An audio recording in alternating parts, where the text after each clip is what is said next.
Hai semuanya, bersama saya Putu Prinslan di sini dalam opini saya. Bagaimana opini Anda?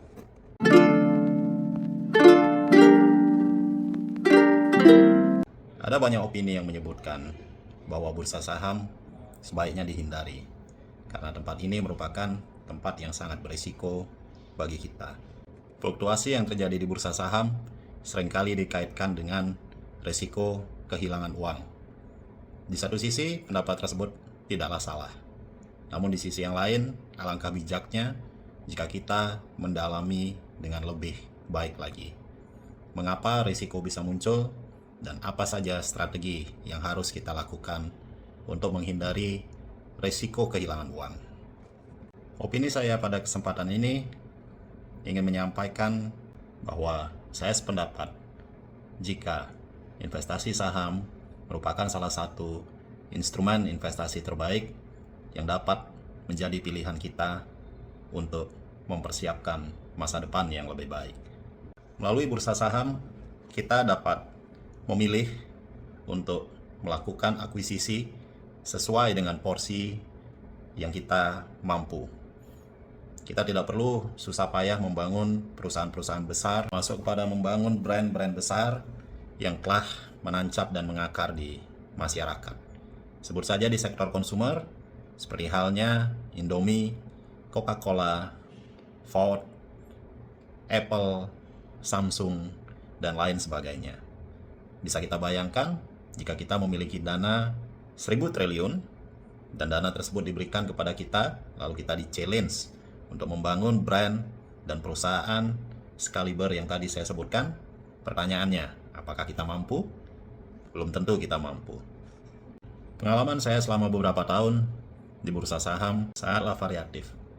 Dimulai dari ketidaktahuan saya, berlanjut dengan beberapa eksperimen untuk memutuskan apakah saya memilih perusahaan berdasarkan valuasi, berdasarkan dividen yang diberikan, ataukah berdasarkan rekomendasi, dan berdasarkan berita-berita.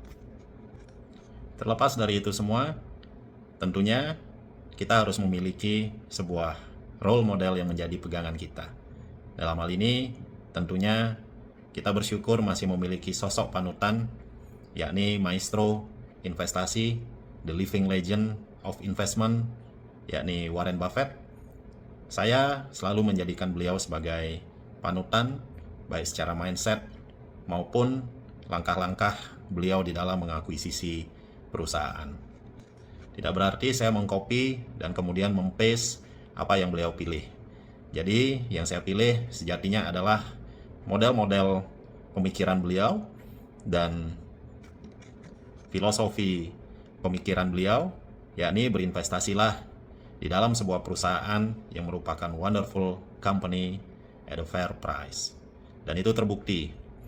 Selama beberapa tahun saya berinvestasi, tentunya dengan mempertimbangkan perusahaan tempat saya berinvestasi haruslah membagikan dividen, karena saya mengibaratkan investasi saham sebagai pegangan saya untuk hari tua, di mana pada saat saya pensiun, investasi inilah yang akan saya andalkan untuk income sehari-hari. Kemudian dari yield yang dihasilkan di investasi, saya juga meniru apa yang menjadi anjuran beliau, yakni kita harus menggunakan metode menggulung yield tersebut menjadi gulungan bola salju yang diharapkan semakin membesar dari waktu ke waktu. Dan selama beberapa tahun saya berinvestasi, saya tidak sekalipun menggunakan yield tersebut untuk keperluan konsumsi pribadi. Karena saya saat ini memenuhi kebutuhan kehidupan sehari-hari dari pekerjaan profesional saya.